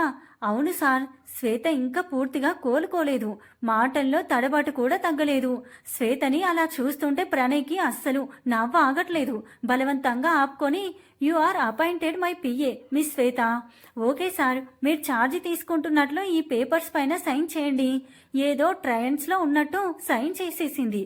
You can leave now. ఏదో లోకంలో ఉన్నట్టు అలానే బయటికి వెళ్ళిపోయింది. శ్వేత వెళ్ళగానే ప్రణయ్ అప్పటిదాకా అణిచిపెట్టుకుంటున్న నవ్వు ఇక ఆపుకోలేకపోయాడు. చాలాసేపు నవ్వి, నాకు నీ గురించి తెలుసు శ్వేత. నువ్వు మళ్ళీ పెళ్ళంటే ఒప్పుకోవు. కానీ చూస్తూ ఉండు, నేను చాలా సులభంగా ఒప్పిస్తాను. ఎంతైనా నీ మనసులో కూడా నేనున్నాను కదా. అలా అనుకోగానే చిన్నగా సిగ్గుపడ్డాడు. అతనికి చాలా సంతోషంగా ఉంది.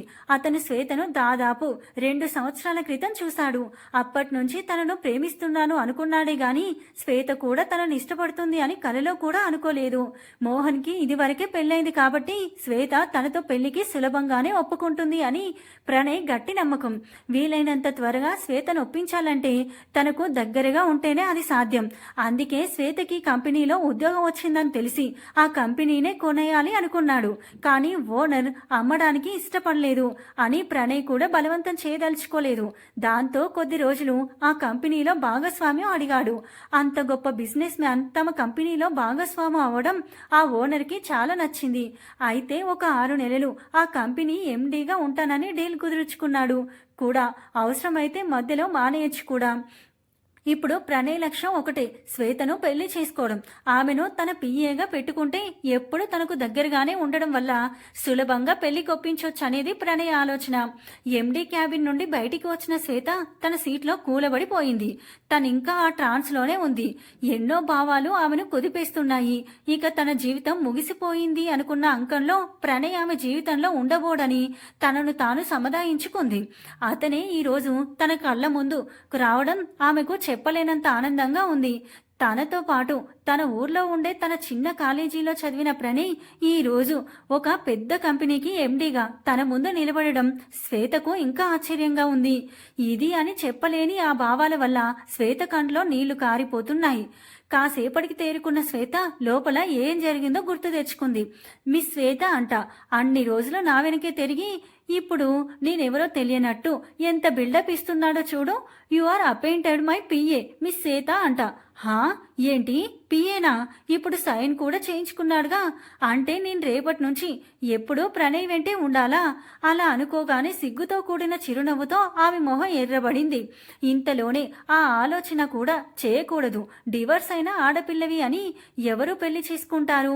ఒకవేళ ప్రణయ్ ఇష్టపడ్డా వాళ్ళింట్లో ఖచ్చితంగా ఒప్పుకోరు. ఆశలు పెంచుకోకపోవడమే మంచిది. కానీ పిఏగా ఉండడం మాత్రం తప్పదు అనుకుంటా. ఆఫీస్ అయిపోయి ఇంటికి వెళ్లిన శ్వేత వర్క్ కంటే ఆలోచనలతోనే ఎక్కువ అలసిపోయింది. కానీ మోహన్ రాధలతో ఏ విషయం చెప్పలేదు. వాళ్ళు కూడా అడిగి శ్వేతని మళ్ళీ బాధ పెట్టాలి అని అనుకోలేదు. ప్రణయ్ చాలా ఆలోచించాడు. అతనికి ఎందుకనో ధైర్యంగా తన ప్రేమ విషయం శ్వేతకు చెప్పడమే మంచిది అనిపించింది.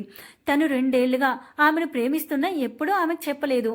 అనుకోకుండా అతనికి మరో అవకాశం వచ్చింది. ఈసారి కూడా ఆ తప్పు చేయకూడదు అనుకుంటున్నాడు. అందుకే రేపు శ్వేతతో మాట్లాడాలి అని నిర్ణయించుకొని చాలా రోజుల తర్వాత శ్వేతను చూసిన ఆనందంతో నిద్రపోయాడు. మరుసటి రోజు శ్వేత ఆఫీస్కి వెళ్ళింది. ప్రణయ్కి పిఏగా ఉండడంతో సాయంత్రం వరకు అతని చుట్టే ఉండాల్సి వచ్చింది. సాయంత్రం బస్సులో వెళ్లబోతున్న శ్వేతనాపి తన కారులో ఎక్కించుకున్నాడు. ఇంటికి తీసుకెళ్లకుండా ఒక పార్కుకి తీసుకెళ్లాడు. శ్వేత, లోపలికి రా, నీతో కొంచెం మాట్లాడాలి. శ్వేత, నన్ను పెళ్లి చేసుకుంటావా? శ్వేత ప్రణయ్ ఇలాంటిదేదో చెప్తాడని ఊహించింది. కానీ ఇంత సూటిగా పెళ్లి గురించి అడుగుతాడని ఊహించలేదు.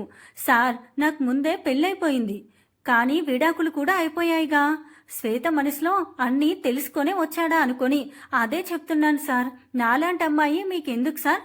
శ్వేత, 2 ఏళ్ల నుంచి నీకోసమే ఎదురు చూస్తున్నాను. నీ విడాకుల గురించి నాకే పట్టింపు లేదు శ్వేత. మీకుండకపోవచ్చు సార్, కానీ మీ ఇంట్లో ఎవ్వరూ కూడా నన్ను ఒప్పుకోరు. శ్వేత ప్లీజ్ సార్, నన్ను బస్సులో వెళ్ళిపోమ్మంటారా? మీరు డ్రాప్ చేస్తారా? కోపంగా వెళ్లి కార్ స్టార్ట్ చేశాడు. శ్వేత కూడా అతన్ని కదిలించలేక బుద్ధిగా వెళ్లి కారులో కూర్చుంది. ఇంటికి చేరే వరకు ఇద్దరూ ఏమీ మాట్లాడలేదు. శ్వేత కార్ దిగి లోపలికి వెళ్లేటప్పుడు రేపు సాయంత్రం ఒక చోటుకు వెళ్ళాలి శ్వేత అని చెప్పి ఆమెకి మాట్లాడే అవకాశం కూడా ఇవ్వకుండా వెళ్లిపోయాడు. శ్వేత నిట్టూర్చి లోపలికి వెళ్ళింది. మోహన్ రాధలకు ఏ విషయమో చెప్పలేదు. వాళ్ళు కూడా ప్రణయ్ మీద నమ్మకంతో శ్వేతను ఏమీ అడగలేదు. మరుసటి రోజు సాయంత్రం ప్రణయ్ శ్వేత కార్లో వెళ్తున్నారు. శ్వేత, ఇప్పుడు నిన్ను మా ఇంటికి తీసుకువెళ్తున్నాను. సార్, నన్ను మాట్లాడని శ్వేత. మా అమ్మకు నీ గురించి అంతా తెలుసు. నాకుండేది అమ్మొక్కతే. నాన్న 3 సంవత్సరాల క్రితం చనిపోయారు. నిన్ను పెళ్లి చేసుకోవడం అమ్మకి ఇష్టమే. మిమ్మల్ని బాధ పెట్టలేక ఆవిడకి ఇష్టం లేకపోయినా ఒప్పుకొని ఉంటారు.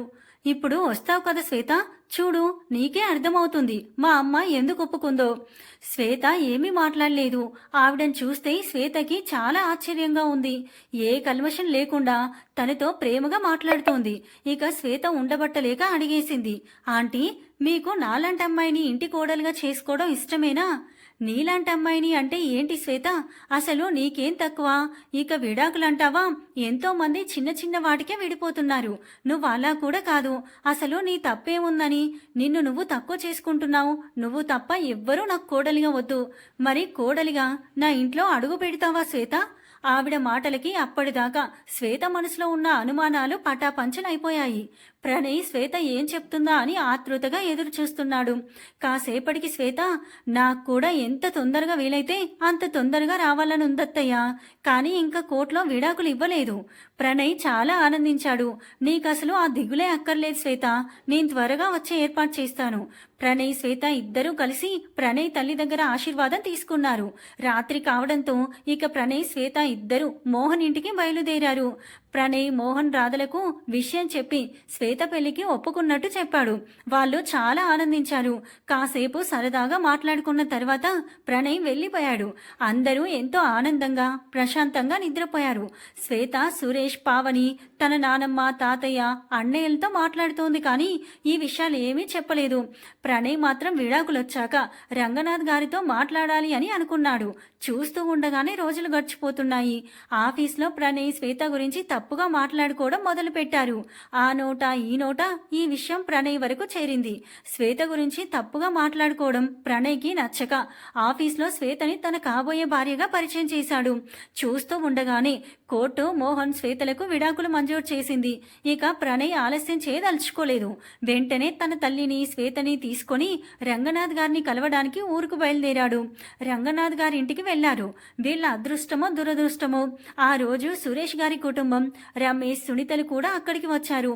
పక్క ఊర్లోనే ఉన్న సుందర్ గారి కుటుంబం కూడా శ్వేత రాక గురించి తెలియగానే రంగనాథ్ గారి ఇంటికి వచ్చేశారు. అందరూ ఫ్రెష్ అయ్యాక శ్వేత మోహన్ గురించి తన విడాకుల గురించి చెప్పింది. ప్రణయ్ గురించి చెప్పలేదు. అంతా విన్న అందరూ బాధపడ్డా శ్వేత నిర్ణయాన్ని సమర్థిస్తే రమేష్ సునీత మాత్రం శ్వేతను నోటికొచ్చినట్టు మాట్లాడారు. మొగుణ్ణి వదిలేస్తావా, ఏం బతికే నీది? అందరూ ఆపాలని ప్రయత్నిస్తున్నా వాళ్ళు ఆగడం లేదు. ప్రణయ్ తన కోపాన్ని ఎంతగానో ఆపుకుంటున్నాడు. శ్వేత మాత్రం గట్టిగా అరిచింది, ఆపండి. ఎప్పుడూ గట్టిగా మాట్లాడని శ్వేత అరిచేటప్పటికి అందరూ 1 నిమిషం ఆగారు. అంతేకాదు, నేను ప్రణయ్ని పెళ్లి చేసుకోవాలని అనుకుంటున్నాను, అది కూడా వీలైనంత తొందరగా. ఏ మగాడు లేకుండా ఉండలేకున్నావా? రమేష్ నోరు జారాడు. రమేష్, రంగనాథ్, సురేష్ గార్ల కంఠం కంచుమని మోగింది. అంకుల్, ప్రణయ్ తన సానం కోల్పోయాడు. కన్న తండ్రి అలా మాట్లాడడం శ్వేతకే కాదు అందరికీ అసహ్యం కలిగించింది. రమేష్, నువ్వు ముందు నా ఇంటి గడప దాటు, ఇంకెప్పుడు రావద్దు. నాన్నగారు దీనికోసం నన్ను పొమ్మంటున్నారా? తొందరగా పో రమేష్. అత్తయ్య, మీరు కూడానా? నోర్ముయ్. రమేష్ సునీతలు రోషంతో వెళ్ళిపోయారు. ప్రణయ్ కోపం ఇంకా తగ్గలేదు. రంగనాథ్ గారు మాట్లాడారు. బాబు ప్రణయ్, మీ పెళ్లికి నాకే అభ్యంతరం లేదు. తొందరలోనే ముహూర్తాలు పెట్టిస్తాను. సరే తాతయ్య గారు. ఆ రోజంతా వాళ్లతోనే గడిపి మరుసటి రోజు మళ్ళీ హైదరాబాద్కి బయలుదేరారు. ఇద్దరూ చాలా ఆనందంగా గడుపుతున్నారు. 2 వారాల తర్వాత పెళ్లి సింపుల్గా తమ ఊర్లోనే గుడిలోనే చేసుకుంటున్న శ్వేతను చూసి రంగనాథ్ గారు శారద గారు ఎంతో సంతోషించారు. 10 సంవత్సరాల తర్వాత కొడుకు ప్రేక్షిత్ని, కూతురు ప్రీతిని స్కూల్కు పంపించి ఆ రోజు ఆఫీస్కి వెళ్లబుద్ధి కాక శ్వేత తమ ట్రస్టులు చూసుకోవడానికి వెళ్లిపోయింది. మోహన్ రాధాలు కూడా పిల్లలతో ముంబైలోనే ఉండిపోయారు. మోహన్ తన తల్లిదండ్రులకు అవసరమైతే తనే వెళ్తున్నాడే గాని రాధని ఎప్పుడూ తీసుకెళ్లలేదు. శ్వేత పెళ్లి విషయంలో రమేష్ సునీతల మాటలు విన్నా తర్వాత ఎవ్వరూ వాళ్ళని దగ్గరికి రానియలేదు. ఇద్దరే ఉంటున్నా కూడా వాళ్ళకిప్పటికీ శ్వేత మీద ద్వేషం తగ్గలేదు. కొన్ని జీవితాలు అంతే, ఎప్పటికీ మారరు. సమాప్తం.